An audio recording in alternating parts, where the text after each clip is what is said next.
Sensor ಮೂಲಕ ದಾಳಿಂಬೆ ತೂಕದಲ್ಲಿ ಕಳ್ಳಾಟ ವಾಡ್ತಾ ಇದ್ರು ಕದೀಮರು.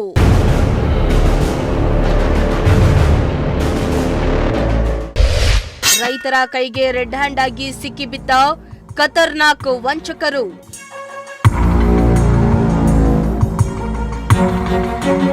ಎಸ್ ವೀಕ್ಷಕರೇ, ಕಳ್ಳರು ವಂಚನೆ ಮಾಡಲು ಖತರ್ನಾಕ್ ಐಡಿಯಾಗಳನ್ನ ಮಾಡ್ತಾರೆ. ಕಳ್ಳರ ಕೈಚಳಕಕ್ಕೆ ಕೆಲವೊಮ್ಮೆ ಪೊಲೀಸರೇ ಬೆಚ್ಚಿ ಬೀಳ್ತಿದ್ದಾರೆ. ಮತ್ತೆ ಕೆಲವೊಮ್ಮೆ ಸಿಸಿಟಿವಿ ದೃಶ್ಯದಲ್ಲಿ ಸರಿಯಾಗುವ ದೃಶ್ಯ ಕಂಡು ಸಾರ್ವಜನಿಕರು ಶೇಕ್ ಆಗ್ತಾರೆ. ಇತ ವ್ಯಾಪಾರ ವಹಿವಾಟಿನಲ್ಲಿಯೂ ಈ ವಂಚನೆ ಅನ್ನೋದು ಸರ್ವೇ ಸಾಮಾನ್ಯ ಆಗಿದೆ. ಕೆಲವರು ಕಲಬೆರಕೆ ಮಾಡಿ ಜನರಿಗೆ ಮಂಕುಬೂದಿ ಎರಸ್ತಿದ್ದಾರೆ.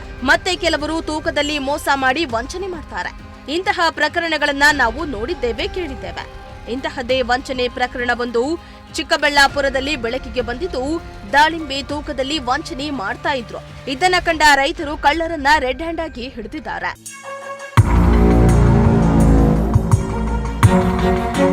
ಹೌದು, ಇತ್ತೀಚೆಗೆ ದಾಳಿಂಬೆ ಬೆಲೆ ಗಗನಕ್ಕೇರಿದ್ದು ಕ್ವಾಲಿಟಿ ಹಣ್ಣಿಗೆ ಎಲ್ಲಿಲ್ಲದ ಡಿಮ್ಯಾಂಡ್ ಕ್ರಿಯೇಟ್ ಆಗಿದೆ.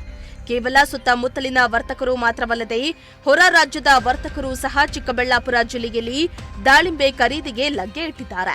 ಮಧ್ಯವರ್ತಿಗಳ ಮೂಲಕ ದಾಳಿಂಬೆ ತೋಟವನ್ನ ಖರೀದಿ ಮಾಡಿ ಹಣ್ಣುಗಳನ್ನ ಸ್ಥಳದಲ್ಲಿಯೇ ತೂಕ ಮಾಡಿ ಹೊರ ರಾಜ್ಯಗಳಿಗೆ ಎಕ್ಸ್ಪೋರ್ಟ್ ಮಾಡ್ತಿದ್ದಾರೆ.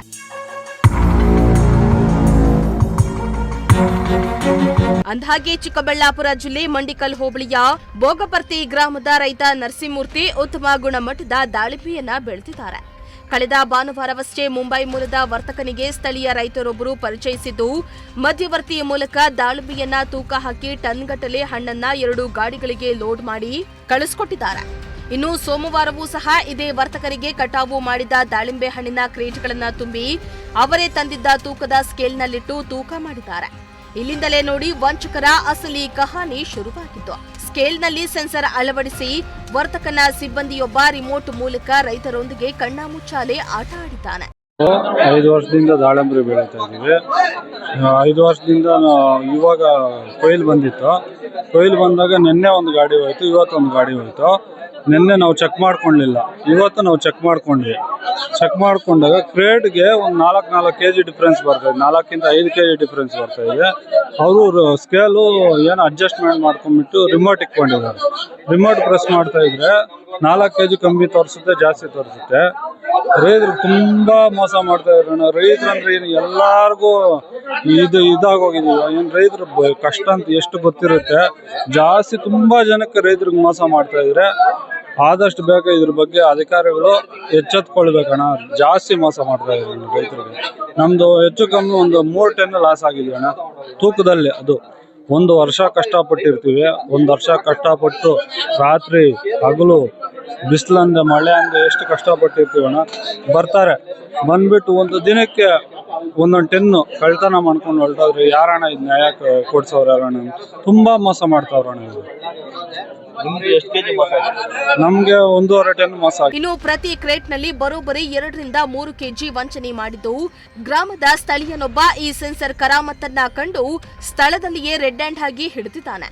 ಯಾವಾಗ ರೈತರಿಗೆ ತೂಕದಲ್ಲಿ ಮೋಸ ಮಾಡ್ತಿದ್ದವನು ಸಿಕ್ಕಿಬಿದ್ನೋ ಆಗ ಗ್ರಾಮದ ರೈತರೆಲ್ಲ ಒಂದಾಗಿ ಮಧ್ಯವರ್ತಿಯನ್ನ ಸ್ಥಳಕ್ಕೆ ಕರೆಸಿ ಆಕ್ರೋಶವನ್ನ ವ್ಯಕ್ತಪಡಿಸಿದ್ರು. ನಮ್ಮ ಹೆಸರು ಗಂಗಾಧರ್ ಅಂತ.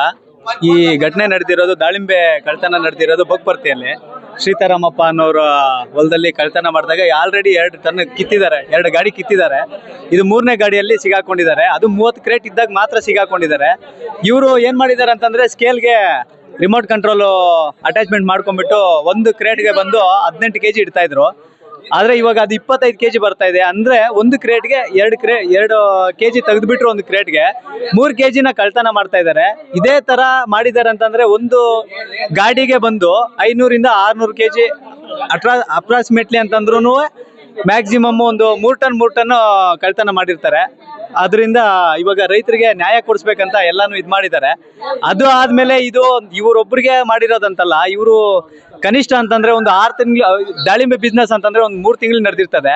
3 ತಿಂಗಳಲ್ಲಿ ಏನಿಲ್ಲ ಅಂತಂದ್ರು ಒಂದು 180ರಿಂದ 200 ಗಾಡಿ ಕಿತ್ತಿರ್ತಾರೆ.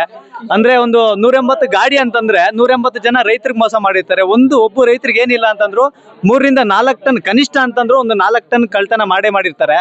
ಹೆಚ್ಚು ಕಮ್ಮಿ ಇವರು ರೈತರಿಗೆ ಮಾಡಿರೋ ಮೋಸ ಅಂತಂದ್ರೆ ಒಂದು 4 ರಿಂದ 5 ಕೋಟಿ ಮೇಲೇನೆ ಇರುತ್ತೆ. ಇನ್ನು ಇವರು 2-3 ತಿಂಗಳಿನಿಂದ ತಾಲೂಕಿನಲ್ಲಿ ದಾಳಿಂಬೆ ಖರೀದಿ ಮಾಡ್ತಾ ಇದ್ದು ಹಲವು ರೈತರಿಂದ ದಾಳಿಂಬೆ ಖರೀದಿಸಿ ಮುಂಬೈಗೆ ಎಕ್ಸ್ಪೋರ್ಟ್ ಮಾಡ್ತಿದ್ರಂತೆ.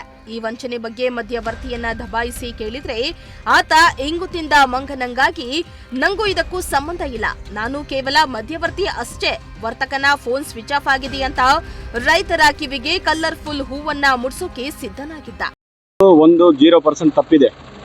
ಆ್ಯಕ್ಚುಲಿ ನಾನು ಯಾರಿಗೆ ಬೇಕಂದ್ರೆ ಅವ್ರಿಗೆ ಮಾಲ್ ಕೊಡಿಸ್ತೀನಿ, ದಾಳಿಂಬೆ ಮಾಲ್ ಕೊಡಿಸ್ತೀನಿ. ಕೇರಳದವ್ರಿಗೆ ಬೇಕಂದ್ರೂ, ಚೆನ್ನೈದವ್ರಿಗೆ ಬೇಕಂದ್ರೂ, ಬಾಂಬೆದವ್ರಿಗೆ ಬೇಕಂದ್ರೂ, ಯಾರಿಗೆ ಬೇಕಂದ್ರೂ ಕೂಡ ನಾನು ಮಾಲ್ ಕೊಡಿಸೋದು ನನ್ನ ಜವಾಬ್ದಾರಿ. ನನಗೇನು ಕಮಿಷನ್ ಬರ್ತದೆ, ಕಮಿಷನ್ ಕೊಡ್ತಾರೆ. ಇವಾಗ ಇವರಿಗೆ ಬಾಂಬೆ ಪಾರ್ಟಿಗೆ ನಾನು ಮಾಲ್ ಕೊಡಿಸಿದ್ದೆ, ಅವರು ತೌಕೀರ್ ಅಂತ ಅವ್ರಿಗೆ ಕೊಡಿಸಿದ್ದೆ. ಆ ಕೊಡಿಸಿದ್ರೆ ಏನಾಗಿದೆ ಗೊತ್ತಾ, ಅವರು ಕಾಟದಲ್ಲಿ ಏನೋ ಏರ್ಪೇರ್ ಮಾಡಿಕೊಂಡು ಅದೇನೋ ಸೆನ್ಸರ್ ಏನೋ ಮಾಡಿಕೊಂಡು 1 kg 2 kg ಅದು ಎಷ್ಟಿದೆ 2-3 kg ಥರ ಬಂದೈತೆ. ಅದು ಬಂದೈತೆ, ನನಗೂ ಗೊತ್ತಿಲ್ಲ ಈ ಥರ ಅವ್ರು ಮಾಡ್ತಾ ಇದ್ದಾರೆ ಅಂತ ಕೂಡ ಇದುವರೆಗೆ ಯಾವತ್ತೂ ನನಗೆ ಇದು ಗೊತ್ತಿಲ್ಲ. ನಿನ್ನೆ ರಾತ್ರಿ ಈ ಥರ ಕಾಟ ಮೇಲೆ ಅವ್ರ ಕಾಟದಲ್ಲಿ ಕಮ್ಮಿ ಬಂತು, ಇವ್ರ ಕಾಟದಲ್ಲಿ ಜಾಸ್ತಿ ಬಂತು. ಹಂಗಾಗಿ ಅದು ಗೊತ್ತಾದ್ಮೇಲೆ ಆಮೇಲೆ ಇವಾಗ ನಾನು ಲೋಕಲ್ ಇದ್ದೀನಿ, ನನಗೇನು ಗೊತ್ತಿಲ್ಲ. ಇವಾಗ ನಾನು ಬಂದೆ, ಇಲ್ಲಿ ಬಂದಮೇಲೆ ಈ ಥರ ನಾನು ದುಡ್ಡು ಹಾಕ್ಸ್ಬೇಕಲ್ಲ ಗಾಡಿಗೆ ಅಂತ ಹೇಳ್ಬಿಟ್ಟು ದುಡ್ಡು ಹಾಕ್ಸಕ್ಕೆ ಬಂದಿದ್ದೆ. ಅವನು ಏನು ನನ್ನ ಜೊತೆ ಪಾರ್ಟಿ ಇದ್ನಲ್ಲ, ಅವನು ದೆಂಕೊಂಡು ಹೋಗ್ಬಿಟ್ಟ. ಅವನು ಇಲ್ಲ, ಇಲ್ಲಿ ಅವನು ಎಲ್ಲೋಗಿದ್ದಾನೆ ಗೊತ್ತಿಲ್ಲ, ಸ್ವಿಚ್ ಆಫು. ಇವಾಗ ನಾನೇನು ಮಾಡಿದೆ, ನಾನು ಡೈರೆಕ್ಟ್ ಮಂಡಿಗಳಿರ್ತಾರಲ್ಲ, ಅವ್ರು ಯಾವ ಮಂಡಿಗೆ ಹಾಕ್ತಾರಂತ ನನಗೆ ಗೊತ್ತಲ್ಲ. ಒಬ್ಬ ಮಂಡಿ ಅವನು ಗೊತ್ತು, ಆ ಮಂಡಿ ಅವನಿಗೆ ನಾನು ಮಾತಾಡಿದೆ. ಈಗ 1.5 ಲಕ್ಷ ಅವ್ನು ಹಾಕಿ ಹೋಗಿದ್ದಾನೆ. ಇವಾಗ ಮಿಕ್ಕಿದ್ದು ನೀವು ಹಾಕಿ ನಾನು ಗಾಡಿ ಬಿಡಿಸ್ತೀನಿ ಅಂತ ಹೇಳಿದೆ ಅವನಿಗೆ. ಅವನು ದುಡ್ಡು ಹಾಕವನೆ. ಇವರು ಗಾಡಿ ಬಿಟ್ಟಿಲ್ಲ. ಇವಾಗ ಅದೇ ಫೈನ್ ಅಂತ ಹೇಳ್ಬಿಟ್ಟು ಅದೇ ಇದು ಮಾಡ್ತವ್ರೆ ಅವರು, ಪೆನಾಲ್ಟಿ. ಸೆನ್ಸರ್ ಅದು ಎಲ್ಲಿ ಮಾಡಿದ್ರೆ ಗೊತ್ತಿಲ್ಲ. ರಿಮೋಟ್ ಆಪರೇಷನ್ ಅವರು ಲೇಬರ್, ಇವನು ತೌಫಿಕ್ ಲೇಬರ್. ಇನ್ನು ಸಾಲ ಸೂಲ ಮಾಡಿ ಬೆಳೆಗಳನ್ನ ಇಟ್ಟು ಹವಾಗುಣದ ಏರುಪೇರಿನಿಂದ ಕಂಗಿಟ್ಟು ಕೈ ಸುಟ್ಕೊಂಡಿರೋ ರೈತರು ಸುಮ್ಮನೆ ಬಿಡ್ತಾರಾ? ನಮಗೆ ಟನ್ ಗಟ್ಟಲೆ ನಷ್ಟ ಉಂಟಾಗಿದೆ, ನಷ್ಟ ತುಂಬಿಕೊಟ್ರೆ ಮಾತ್ರ ಗಾಡಿ ಬಿಡೋದು ಅಂತ ಪಟ್ಟು ಹಿಡಿದು ಕುಳಿತಿದ್ರು. ಆಗ ಮಧ್ಯವರ್ತಿಯನ್ನ ಕಳಿಸಿದ ರೈತನೊಬ್ಬ ಮುಂದೆ ಬಂದು 5 ಲಕ್ಷ ರೂಪಾಯಿ ನಷ್ಟ ಪರಿಹಾರ ಕೊಡುವುದಾಗಿ ಹೇಳಿದ ಮೇಲೆ ಗಾಡಿಯನ್ನ ಬಿಟ್ಟಿದ್ದಾರೆ. ಒಟ್ಟಾರೆ ಈ ರೀತಿ ಹೊರ ರಾಜ್ಯಗಳಿಂದ ಬಂದು ರೈತರನ್ನ ಭೇಟಿ ಮಾಡೋ ವರ್ತಕರ ಮಧ್ಯವರ್ತಿಗಳ ಬಗ್ಗೆ ರೈತರು ಎಚ್ಚರ ವಹಿಸುವುದು ಒಳಿತು. ಮೋಹನ್ ಕುಮಾರ್, ಪ್ರಜಾಶಕ್ತಿ ಟಿವಿ, ಚಿಕ್ಕಬಳ್ಳಾಪುರ.